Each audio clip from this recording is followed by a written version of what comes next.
My husband told our friends I trapped him into marriage as a joke. Everyone thought it was hilarious, except me. So I booked a hotel that night and didn't come home. Now he's blowing up my phone saying, "I'm 34F. My husband is 36M. We've been married for just over 3 years, together for 6. For the most part, our relationship has been steady, predictable in that comfortable way. We split chores, plan vacations together, have a shared calendar, all the usual stuff. I've always thought of us as a good team. Maybe not the most romantic couple you'd see on social media, but real, stable. So we were hosting a small dinner party, nothing fancy, just some pasta and good company. Our friends Damien and Layla came over, along with this couple we'd met through them, Sophia and Marcus. I'd only met Sophia once before, but I liked her. She's blunt in a funny way, the kind of person who will tease you affectionately but make you laugh while she's doing it. The evening started off fine. Everyone was chatting, music humming low in the background. I'd made this roasted garlic mushroom pasta I was proud of, and for a moment I just felt cozy. Like, this is what being a grown-up is supposed to feel like. Then somewhere between dessert and the second bottle of red, the topic of marriage came up. Layla and Damien are engaged, and Sophia started asking them questions. When they're planning the wedding, how Damien proposed, all of that. It was sweet. Then, out of nowhere, Sophia turns to my husband, let's call him Julian, and goes, "So how did you propose to Maren? Or did she just wear you down until you gave up?" Now, I was expecting him to do what he always does, tell the story of how he surprised me during our trip to Edinburgh, how nervous he was, how he almost dropped the ring into a bowl of soup. He loves telling that story.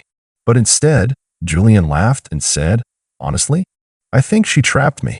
She knew I was too polite to say no after all the hints she dropped." He said it with a grin, like it was obviously a joke. Everyone burst out laughing, except me. I smiled politely, but I could feel my cheeks burning.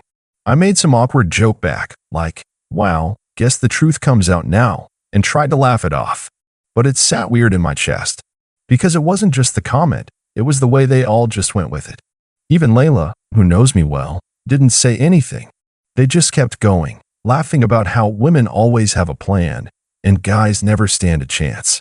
Julian caught my eye, and he did that thing where he raises his eyebrows like, "What?" I'm being funny. But something about it didn't feel funny. Not to me. I excused myself to go check on the dessert in the oven, even though dessert had already been served, and just stood in the kitchen for a minute, breathing. I wasn't going to cry in front of anyone, but I felt like I'd been slapped. Because the truth? I hadn't pressured him. If anything, I waited too long for him to be ready. I'd even backed off when he got cold feet a year before we got engaged. I'd given him space. I respected his timeline. So for him to say that, even as a joke, it felt like rewriting our story, like reducing me to some desperate woman who tricked him into being with her. After everyone left, I didn't bring it up right away. I did the dishes. He helped. It was almost eerie how normal everything seemed, but I couldn't shake it. The next morning, I asked him, casually at first, "Hey, what was that comment last night about me trapping you? Where did that come from?" Julian looked at me like I was overreacting. "Babe, it was a joke. Come on." Everyone laughed. "You're not really mad, are you?" I told him it just didn't sit right with me, that it felt disrespectful. And he sighed, like I was being exhausting. "Maren, it was a joke. You're blowing this way out of proportion." I let it go. Or at least, I pretended to.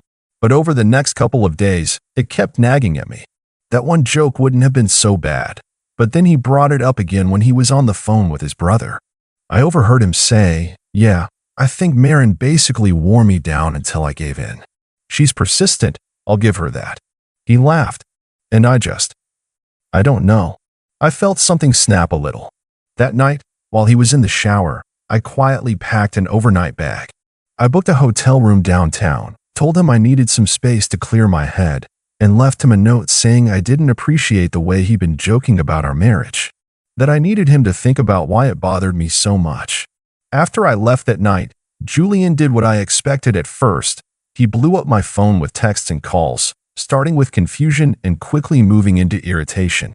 At first it was, "Come on, you're not really serious," and then, "Are you done being dramatic yet?" By the second day, he'd shifted to guilt tripping. I guess our marriage doesn't mean much to you if you can just walk away over a joke. I stayed at the hotel for 2 nights, then went to stay with my cousin Leora, who offered her guest room without asking questions. She'd always liked Julian on the surface, but she also had this intuitive ability to read between lines. When I told her the story, she didn't say much, just raised her eyebrows and muttered, "Huh, that's telling." And then she let me sleep. I didn't go back home for 3 weeks. During that time, Julian switched strategies more times than I could count. One day he'd be warm and apologetic, telling me he'd messed up, that he understood now how the joke made me feel small. The next day, he'd be cold and defensive, talking about how no one else would have reacted like this, and that I was being impossible to please. He started bringing up every minor disagreement we'd ever had, like he was building a case, rather than trying to make amends. By the end of the second week, he'd sent me a long message that started with, "I didn't mean to hurt you," and ended with, "But I'm not going to keep apologizing for something that wasn't malicious." He was sorry, but only in the way someone is when they want you to stop being upset, not because they actually get why you are. I went back to the house eventually, not because I was ready, but because I needed clothes, documents, and honestly, I wanted to see if he'd done anything to show me he cared. Like maybe he'd cooked one of my favorite meals, or left a note. Something small to say, "I've been thinking about you." But the house looked exactly the same, almost like I'd never left. Worse, he was cold. Not angry, just detached. He gave me a tight smile, asked if I was done running away, and offered to order takeout like nothing had happened. It hit me then, how alone I'd been feeling in the marriage for a while. That moment made it real. I told him I still needed space, that I'd be staying at Leora's for the foreseeable future, that I wasn't ready to talk about next steps until he was willing to understand why what he said hurt me, not just pretend to get it so I'd stop being difficult. His response? He scoffed. "You really love being the victim, don't you?" That's when something inside me started to shift. Over the next few months, I started thinking more clearly. Without Julian around, I had space to breathe, to reflect, to really sit with things that had always rubbed me the wrong way but that I'd brushed aside for the sake of peace. His jokes at parties that always made me the punchline. The way he'd subtly undermine me in front of people, then act like I was being oversensitive. How he always seemed to have a reason why he couldn't come to my family events, but expected me to attend all of his. Looking back, that night at the dinner party wasn't the beginning of anything. It was just the first time I let myself stop pretending. Then, one day I was at my office downtown, trying to focus on a presentation, when I got a text from an unknown number. It was a screenshot. At first, I didn't understand what I was looking at. Then I realized it was from Julian's group chat with his college friends, guys he still played poker with once a month. They were talking about me, about the separation, about how Julian had dodged a bullet, and how thankfully he never let me take half. One message from Julian himself read, "She left because I made a joke." Can you believe that? Honestly, she was always looking for a reason to play martyr. And the next message? "If she tries to go after the house, she's in for a surprise."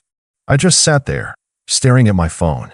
My hands were shaking, not just from the fact that he was talking about me like that behind my back, but because of who had sent me the screenshot. The contact name simply said, Marcus. Yeah, that Marcus. The guy from the dinner party. The one who'd laughed right along with everyone else. Apparently, he wasn't laughing anymore. I didn't respond to Marcus right away. I just stared at the screen, replaying every conversation from the past few months in my head. His timing confused me. Why now? Why send this? What changed? Eventually, I stepped outside the office and called him. My voice was steady, but I could feel the pressure building behind my ribs like a balloon on the edge of bursting. "Hey," I said when he picked up. "I got your message." There was a pause. Then Marcus sighed, almost like he'd been bracing himself. "Yeah, I wasn't sure if I should, but I figured you deserve to know." I asked him where the screenshot came from. He told me he was added to the group chat by mistake after one of the other guys had to change numbers. He said Julian must have forgotten he was in it, or just assumed he'd be on his side like the rest of them. But Marcus wasn't. "He talks about you like you're some kind of obstacle," he said. "Like his life would be perfect if you just stopped existing in it." It's weird. I didn't think it was like that between you two. Not until that dinner night, at least. I didn't say anything for a while. Just let the silence stretch. Then Marcus said something that stuck with me. He's not who he pretends to be when people are looking. It was the kind of sentence that makes your stomach sink slowly, like a rock dropping in water. After we hung up, I sat in my car for nearly an hour. I couldn't drive. I couldn't go back inside. My thoughts were racing in loops, small details from the past resurfacing with new context. The time Julian accidentally forwarded an email meant for his boss to me and blamed me for the mistake. The way he always seemed to charm people in public but never made time for the things that mattered to me. How every disagreement turned into a lecture, and how, somehow, I always ended up apologizing just to keep the peace. I realized something then. Julian didn't want a partner. He wanted a prop. He wanted someone who made him look good at parties, who stayed quiet when he spoke over them, who could be dismissed with a joke and would still come home smiling. But here's the thing, I wasn't her anymore. That same night, I sat down and went through our shared documents, our bank accounts, even old emails. And that's when I noticed something odd. Julian had moved a large amount of money, our savings we had both contributed to, into an account I didn't recognize. It was just under 2 weeks after I left the house. No message, no warning. Just gone. When I asked him about it, over email, since I'd stopped taking his calls, his reply was cold. Professional, even. Since you're no longer living in the home or contributing to household expenses, I've taken steps to secure the funds necessary to continue maintaining the property. Per our original agreement, I'm entitled to manage joint finances during periods of separation. There was no, "How are you?" No, "Can we talk?" Just that. I forwarded the email to my attorney the next day. Yes, I have one now. Her name's Elise, and she's sharp, calm, measured, and she's helping me untangle the financial knots I hadn't even realized Julian was tying months before I left. It turns out he'd been preparing for something, not just emotionally, legally. The house title? Only in his name. The joint account? Technically under his SSN, with me listed as an authorized user, which meant the money he moved. Perfectly legal. Morally wrong, but legally airtight. At least for now. Elise told me not to panic, and I'm trying. But the more I dig, the more I see that Julian had been setting the stage long before that dinner party joke. That line he made about me trapping him? It wasn't a joke at all. It was projection, resentment, maybe even warning. He wanted me to come back. But I wasn't coming back. Not after what I found in his drawer. The drawer wasn't locked. I remember thinking that was strange, because Julian always locked that drawer. He used to joke that it was where the magic happens, which I'd brushed off as him being secretive about work or something personal. I never pried. At the time, I thought that was a sign of trust. But now, as I stood there in that silent room, I realized he hadn't locked it, because he didn't expect me to come back. Not really. He thought I'd stay gone, or if I did return, it would be with a soft apology and lowered eyes, ready to move on and forget. He underestimated me. Inside the drawer were folders, neatly labeled, color-coded. Some of them were clearly work-related, his tech consulting contracts, old invoices, things I expected. But then I saw one labeled simply, personal agreements.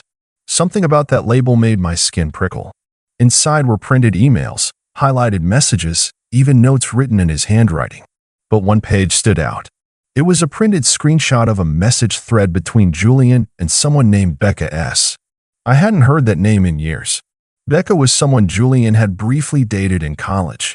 I remember her only vaguely. He'd mentioned her once or twice, always with an eye roll, claiming she was too intense and emotionally unstable. I hadn't given it much thought. But here she was, in a thread with him dated just 2 months before we got married. In the exchange, Julian was venting. Or rather, scheming. Becca had apparently reached out to congratulate him on the engagement. His response was anything but warm. "It's not what you think." I didn't exactly get a say in the timing. She replied, "Wait, I thought you were excited? You literally told everyone she was perfect." Julian, "Yeah, well, perfect for what I need right now. Doesn't mean I'm ready to play house. But she's pressing hard for the ring, and frankly, it makes the taxes easier." Taxes. I read that line twice. Then again. That night at the hotel came rushing back to me Julian's offhand comment that our wedding date lined up nicely with his quarterly business filings. I'd laughed. He hadn't. I sat down on the edge of the office chair, my fingers trembling just slightly. Then I found another printed message. This one from the day after the dinner party. He'd sent Becca a message that read, "You were right." She flipped, walked out and everything. "But no worries, I've got everything covered. She won't touch a thing. If she wants to play hardball, she'll lose." There it was. He'd never seen me as a partner. I was a plan, a means to an end. Someone convenient, presentable, and above all controllable. I left the house quietly, not taking anything but my box of books and the folder with the messages. Leora was waiting for me at the cafe down the street, and when I showed her what I'd found, she didn't say a word for a long time. Then she closed the folder slowly and said, "We need to hit back smart, not loud." That's when the plan began. I started with small steps. Elise helped me draw up a document requesting a formal disclosure of our shared assets, framed under the assumption that we were still in a cooling-off period, not a formal divorce. Julian, arrogant as ever, signed off without looking too closely. He was probably still convinced I didn't know how deep the lies ran. He'd always said I wasn't cut out for strategy, that I was too soft-hearted, too trusting. That's what he counted on. What he didn't count on was Leora. She used to be a paralegal for a corporate law firm before starting her own photography business. But she still had friends in the industry, quiet, skilled people who knew exactly how to review financial records for signs of intention. And that's exactly what we found. Julian had slowly been shifting assets months before I left. Not just the savings, but stocks, crypto, even intellectual property from a side business he never told me about. He listed it under an LLC he quietly registered in another state, then had the nerve to use our home internet and utilities as part of his business expenses. So now we had two things: evidence of emotional manipulation and financial concealment. And I had one thing Julian never thought I'd use: the full legal power of knowing exactly where the cracks in his perfect image were. But before I could act, something unexpected happened. Marcus reached out again. This time, he didn't send a screenshot. He asked to meet. In person. Said it was about Julian. Said it was urgent. I was hesitant, but I agreed. We met at a quiet little diner, the kind with vinyl booths and black and white photos on the walls. He looked nervous, like someone who had crossed a line and wasn't sure where he'd land. "I've been thinking," he said after we ordered coffee. "That night at dinner? The joke?" I laughed because everyone else did. But I haven't stopped thinking about the way you looked when he said it. And the way he looked afterward. Like he'd won something. I stayed quiet. Then he pulled out his phone and showed me something. A voice memo. "Julian sent this to our group chat as a rant," he said. He must have forgotten I was still in it. "It's bad. Really bad." The voice memo was 1 minute and 23 seconds long. Julian's voice, slurred from either exhaustion or a few drinks, came through the phone with startling clarity. He was ranting, complaining about how inconvenient I was being, how he should have picked someone easier to manage, how I'd overreacted to one joke like it was the end of the world. But what hit hardest was near the end, when he said, "She's not going to do anything. She's not that type. She doesn't have it in her. I could clean out the whole account and she'd still come back once she cooled off. That's what they do. They need the show, the drama, but they always come back. Especially when they realize how much worse it is out there without me." That was the moment something inside me, something quiet and patient, finally snapped.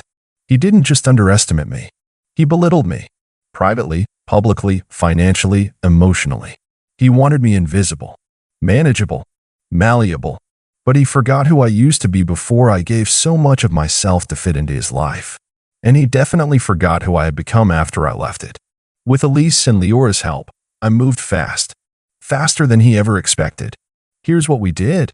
First, Elise filed for divorce. We served the papers to Julian at his office in front of his colleagues. That was intentional. He prided himself on being unshakable, always calm under pressure. But Elise said the way he reacted? Red face, raised voice, slamming doors. It didn't look great. Second, we filed a formal complaint with evidence of financial concealment. Elise had gathered everything: bank statements, the LLC paperwork, asset transfers, Even expense reports showing he used our household bills to prop up a business I wasn't even aware of. With the voice memo Marcus provided, we included an affidavit of emotional misconduct and gaslighting. He tried to fight it. He called me dozens of times, emailed, sent long-winded messages switching between apologies and blame. At one point, he said I was ruining both our lives over a misunderstanding. Then, the next day, he threatened to expose everything if I didn't back down. That threat didn't land the way he thought it would. I had nothing to hide. He did. When we went to mediation, he tried to charm the mediator. He wore his nicest watch, smiled too much, made jokes like we were just going through a minor disagreement. But when Elise presented the folder with all the documents, along with a list of witnesses, including Marcus, his face dropped. No more jokes. No more smiles. Eventually, he agreed to a settlement. He thought he was getting ahead of it. He didn't realize Elise had filed a separate claim through the state, contesting the misuse of marital assets. That claim froze his LLC account. Temporarily, at first. Then permanently. By the end of it, I got back more than I expected. Not just financially, but emotionally. The judge granted a motion that allowed me to keep our joint vehicle, most of the remaining liquid assets, and, most importantly, full control over how and when we ended communications. We divorced, and I moved into a small, sunlit apartment closer to the bookstore I used to visit when I needed to clear my head. I've reconnected with friends I hadn't seen in years, people Julian always found a reason to dislike. Turns out they'd been waiting for me to resurface. Leora's helping me set up a small online business, something just for me. And Marcus? He apologized again, sincerely, and we've kept in touch. We're not close, and I don't know if we ever will be, but I appreciated that he didn't stay silent. As for Julian, last I heard, the LLC collapsed. The state flagged it for irregular filings. He lost a few clients after word got around that he mishandled joint finances. He still has his circle, but it's smaller now. Quieter. He never did apologize properly. Not really. His final message, before I blocked his number, was just 3 words. You changed, Anna. And maybe I did, but not in the way he meant. I'm not bitter. I'm not angry. I'm just done.